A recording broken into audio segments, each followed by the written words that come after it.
Unii dintre noi fac vloguri de călătorie, eu fac vloguri de tech călătorie. Și astăzi vreau să-ți arăt un telefon pe care încă nu am apucat să punem mâna în România, nu știu când și dacă o să vedem, dar aici am găsit în Hong Kong un Huawei Pura 80 Ultra. Și ăsta este un telefon mega super blană bombă. Am o fițuică aici ca să vă spun câteva cifre, însă la primul contact, când pui mâna pe telefonul ăsta, este masiv. Asta este un telefon de 233 de grame cu cel mai mare modul de cameră pe care l-am văzut vreodată pe un telefon. De ce? Pentru că ăsta este telefonul cu cel mai bun zoom ever pe un telefon. Are cel mai mare senzor și cel mai mare zoom pus până acum pe un telefon. Hai să vă zic foarte repede câteva detalii tehnice, dar în primul rând să vă arăt culorile. Acest auriu, foarte glossy, foarte... da, uite știu, e uriașă chestia asta. Uite știu cât e. Este uriaș. Însă, dacă vrei să-l vezi și pe alte culori, aici este auriu, aici îl avem pe albul ăsta perlat așa, mi se pare un pic mai simplu, mai discret. Și aici îl avem și pe acest vișiniu. E o cherry, așa mai cherry, nu? Ia, mai avem și pe negru, clasic. Ăsta este cel mai profi, dacă vrei, însă telefonul ăsta, așa cum îl vezi, este, să nu fac vreo pagubă, este doar cel mai nou dintr-o gamă foarte interesantă de telefoane de la Huawei, pentru că ei iau și acest pliabil, acest Mate X6, aici îl vezi pe negru, ăsta e spatele cu modulul de cameră, însă aici îl vezi cu ecranul deschis. Acesta este Mate X6, cel care se pliază în două și lângă el este unul dintre cele mai spectaculoase, dacă nu cel mai spectaculos telefon care se vinde în momentul ăsta și la care există listă de așteptare. Ăsta este Huawei Mate XT Ultimate Design. Aici este pliat doar în două, dar dacă te vezi, el mai are încă un strat, se pliază în trei. Și am stat eu și am făcut un calcul, dacă convertești prețul de aici pe care îl vezi în dolari de Hong Kong în dolari, știi cât iese? Cam câte $1000 pentru fiecare ecran. $3000 este telefonul ăsta, ca să poți să ai un ecran uriaș de 10 inch. Hai să ne întoarcem însă la telefonul pentru care am venit aici. Mai am un clip separat despre un V5 pe care l-am văzut acolo. Eu mă distrez în vacanță, filmez telefoane, însă hai să ne jucăm un pic cu acest Pura. Ei în România îi spun Pura, dar aici e Pura. Așa că Pura. Huawei Pura 80 Ultra. În versiunea de top, acest telefon are, vă spuneam, un sistem de pentacameră. Are o cameră aici și mai are încă 4 camere aici, dacă nu greșesc. Până să zic camerele, să-ți mai zic totuși că are o baterie uriașă de 5700. Este el pe MUI, dar în spate este tot un fel de Android, MUI 15. Și în versiunea pe care o vezi aici este cea cu 16 GB de RAM și 512 GB de stocare. Este și o versiune de 1 TB. Asta este, practic, unul dintre telefoanele care se vor încărca cel mai rapid. La 100 de W, mai este telefoane care se încarcă repede, dar asta este telefonul pe care nu o să trebuie să-l lași la priză pentru că ține bateria 2 zile. Este un ecran mare de 6,8 inch în diagonală, cu high refresh rate, care se mișcă excepțional, însă designul este deja un pic, cum să zic, ei au rămas la designul ăsta rotunjit. Au colțurile rotunjite încă la ecran, marginile rotunjite, dar din lateral, uite și tu, este masiv. Și ca să încapă nu doar bateria, dar mai ales pentru partea de camere, asta ocupă cel mai mult. Și acum, hai să zic că, care e faza cu camerele? Avem așa, camera principală de 50 de megapixeli, senzorul principal care cred că ar să fie ăsta. Este un senzor red, yellow, blue, o chestie de genul ăsta. Apoi avem un ultra-wide, cred că ăsta este ultra-wide-ul de 40 de megapixeli și aici avem un senzor uriaș pe partea de telefoto. Și este o cameră periscopică, practic este pusă răsturnată aici. Care e faza? Mai este și o cameră de 1,5 megapixeli, un multispectral pentru acuratețe cromatică. Pe partea de selfie avem doar 13 megapixeli. Uite, 1x, 2x. Îmi place chestia asta, mai ales pe wide și faptul că poți să și filmezi inclusiv așa. 1080-60 fps este cel mai bun standard, cea mai bună calitate pentru social media, spre exemplu, dar pot să mă duc la 4K 60 fps pe o cameră frontală excelentă. Însă, v-am promis că facem show pe camera din spate. Fii atent cum arată meniul de la camera din spate și să mă duc pe foto. Și uite cum arată wide-ul. Și vă provoc să vă uitați un pic la acuratețea colorii, să vedeți cât de puțin variază într-una în alta. Deci ăsta e wide, ăsta este 1x Asta este 2X, aici face crop, decupează din senzorul principal. Aici deja folosim zoomul optic de 3,7 și acum 10X, care de fapt e un fel de 9,4, 10X. Și putem să facem și zoom digital, să mă duc eu către ala de acolo. Sunt curios dacă putem să citim ce scrie pe eticheta de pe raftul de acolo.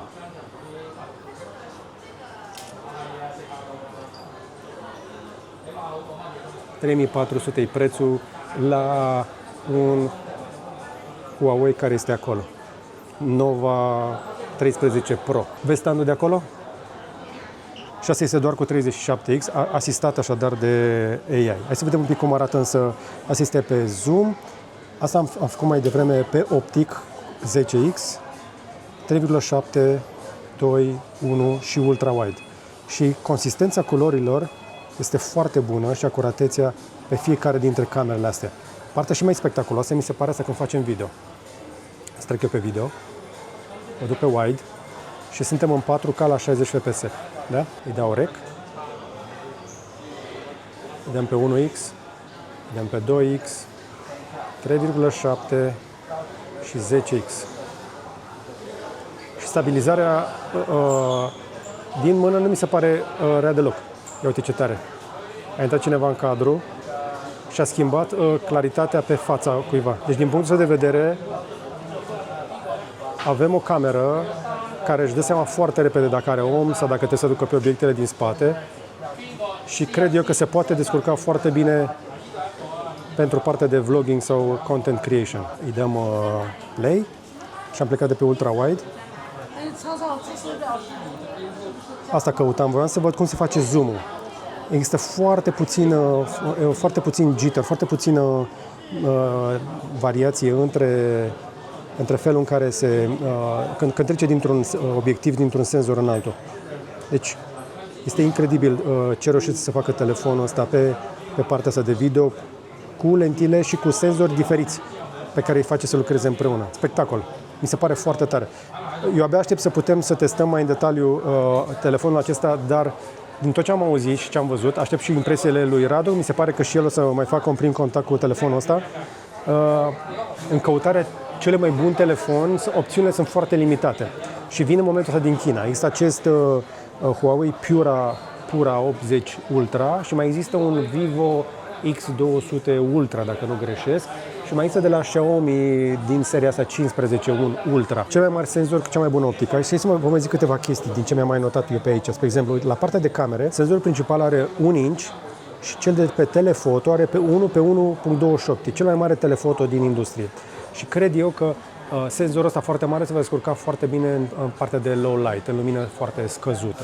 Și acum asta înseamnă să scoatem undeva afară mai întuneric. Nu pot eu aici în magazin, că cum vedeți e legat. Sunt doar recunoscător celor de aici din magazin că m-au lăsat să filmez, că eu eram în trecere. Și cred eu că atunci când o să putem testa și o să vedem teste in the wild, în real life cu acest telefon, o să bată toate recordurile și la capitolul fotografie de noapte. Așadar, în momentul ăsta avem un nou lider pe partea de fotografie, pe calitatea senzorului, dar și pe fotografie computațională. Pentru că sunt mărcile mari, cum ar fi, spre exemplu, Apple sau Google, au senzori, să zicem așa, buni, dar au optică mai mică, au telefoto mai mic și se folosesc foarte mult de inteligență artificială pentru a îmbunătăți când faci o fotografie la distanță. Dar fotografia asta computațională este deja aici, pentru că, uite, spre exemplu, încă o dată, de pe ultra-wide, dacă mă duc la 10X, eu pot să citesc ce scrie aici. Și dacă nu pot să încep să-i dau zoom și în timp real deja mi îmbunătățește imaginea. Și sunt la aproape 40X și sunt sigur că aici este implicată inclusiv... Ia uite, ai văzut cum a transformat? Era un pic blurat, a recunoscut fonturile și a suprapus textul corect. E o poză făcută la o distanță de 5-6 metri până acolo. Asta este claritatea. Și aici vine diferența, pentru că vedem toți producătorii apelând din ce în ce mai mult la inteligența artificială pentru a îmbunătăți calitatea. Dar uite, mai devreme ți arătam poza asta făcută într-un unghi. Aici inteligența artificială s-a chinuit un pic, a reușit să recunoască câteva chestii, dar nu n-a putut să le facă pe toate. Vezi? Asta este diferența. Aici am poză făcută, aici aproape, cu lentilă și cu optică bună, Iar aici deja intervine AI-ul și dincoace am AI care a reușit să-și facă treaba până la capăt. Deci, pe partea asta de fotografie, într-un fel e bine că pe telefoane începem să avem deja soft din ce în ce mai bun. Camerele încep să fie ajutate tot mai mult de software și de-aia zicem fotografie computațională, pentru că foarte mult din calitatea imaginii se schimbă după ce ai făcut poza. Ai văzut că am făcut poza, a fost un pic neclară, după aia s-a clarificat. Pe mine mă interesează însă să am ceva foarte bun de la care să plec. Și de aceea mă uit în continuare la genul ăsta de telefon care reușește să-mi dea niște chestii spectaculoase, cel puțin la categoria asta de senzor. Pentru că mai are o chestie, spre exemplu, unde e? Am o chestie de macro. Nu știu, uite, super macro. Deci, fii atent. Zici că am microscop. Uite cum se vede. Și sunt undeva la 20-30 de centimetri până la ceasul de pe mâna mea și la palma mea și poți să-mi vezi detaliile super, super clar. Modul ăsta super macro mi se pare spectacol. Practic folosește și cred că partea de senzorul mare cu tele pentru a apropia, ca să zic așa, pentru că de cele mai multe ori, cele mai multe telefoane fac macro pe camera wide. Practic folosesc senzorul cel mai deschis, ca atunci când vii aici să-ți poată arăta ceva clar. Dar ăsta este macro cum fac telefoanele obișnuite, ăsta este macro cum face un Huawei cu cel mai mare senzor și cea mai bună optică în momentul ăsta din industrie. Eu cred că o să iasă niște poze cu mâncarea spectaculoase cu telefonul ăsta și are și un mod pro foarte avansat. Acum, nu mi-am propus să fac un video prea detaliat pentru că abia am pus mâna pe el aici, m-am jucat un sfert de oră și mi-am pregătit câteva detalii și să vă mai spun doar câteva lucruri interesante. Nu știu cât dintre ele o să mai fie valabile la noi, dar rezistența lui este până la IP69, ceea ce îl face potrivit în medii dure, apă, gheață, praf și chiar și căzături. Are niște moduri de AI anti-peeping. Își dă seama dacă cineva trage cu urechea la tine, nu știu cum se întâmplă chestia asta. Are noise cancelling pentru când vorbești la telefon, anulează zgomotul din jurul tău. Procesorul, o să vă zic imediat, și cam astea sunt chestiile cele mai importante. Spre exemplu, are inclusiv emițător de infraroșu și are și comunicație prin satelit, dar nu știu dacă o să funcționeze la noi. Partea asta de satelit, din nou, începe să apară la mai mulți producători, nu știu dacă o să meargă la noi. Acum să-ți spun minusurile. Nu are Google Play, dar din ce am văzut eu, uite, spre exemplu, la raft, da? Telefonul este expus la raft de cei de aici din magazin, cu toată suita Google. Nu are Google Play, dar are aplicații Google. De ce? Că dacă te duci în ele, o să începi să descoperi, spre exemplu, uite, le-au pus pe toate ca să vadă oamenii că există, dar dacă vrei să adaugi o aplicație suplimentară în Google Play, am observat eu o chestie care ar fi, uite, vezi, e micro-G. Deci, practic, pe cele mai multe telefoane, dacă nu o fac cei din magazin, cineva sigur a făcut-o, a pus micro-G pe ele ca să-ți arate care are Google Play și toate aplicațiile care funcționează, dar o să ai câteva limitări. Și aici să spun, ca de obicei, când fac datoria, să spun și limitările pentru piața de la noi. Deci, dacă o să-l iei, nu o să-ți meargă Google Pay. Deci nu o să poți plăti cu card așa cum ești obișnuit deja în momentul ăsta. Mai sunt câteva chestii care nu merg la fel. Merg majoritatea aplicațiilor, mai sunt unele aplicații de bancă care încă nu sunt compatibile, dar ca să fii sigur ce merge și ce nu merge, poți să vezi pur și simplu ce este disponibil în App Gallery. Dacă este aplicație de bancă în App Gallery, atunci este nativă și este sigură. La capitolul procesor, nu știu pe cine mai interesează procesoarele în ziua de astăzi, dar e un Kirin 9020 pe 5 nanometri, în condițiile în care cei de la Qualcomm au la 3 nanometri. Asta ar fi singura diferență și ei îl vând din start cu 512 GB de stocare sau chiar și cu versiune de 1 tera fără slot de card. Asta este așadar un prim contact cu acest Pura 80 Ultra de la Huawei, telefonul care cred eu că este în momentul ăsta încă o dată cel mai bun pe partea de foto, dar și de video. Sunt tare curios ce o să mai apară în vara asta, aștept noul Google Pixel 10 Pro, pentru că în momentul ăsta singurul care pot să-l mai compar la capitolul filmare ar fi acolo și mai aștept în toamna asta iarăși niște telefoane tari, spre exemplu cei de la Honor, trebuie să lanseze un Magic 10 Pro. Deci pe partea asta de foto și de video cred că suntem în punctul în care bătălia pe partea de fotografie computațională că am fost rezolvată, dar totuși avem nevoie de senzori mai mari și optică din ce în ce mai bună. Na, cam atât. Un prim contact nescriptat, de aici direct din magazin, un alt fel de vlog de călătorie.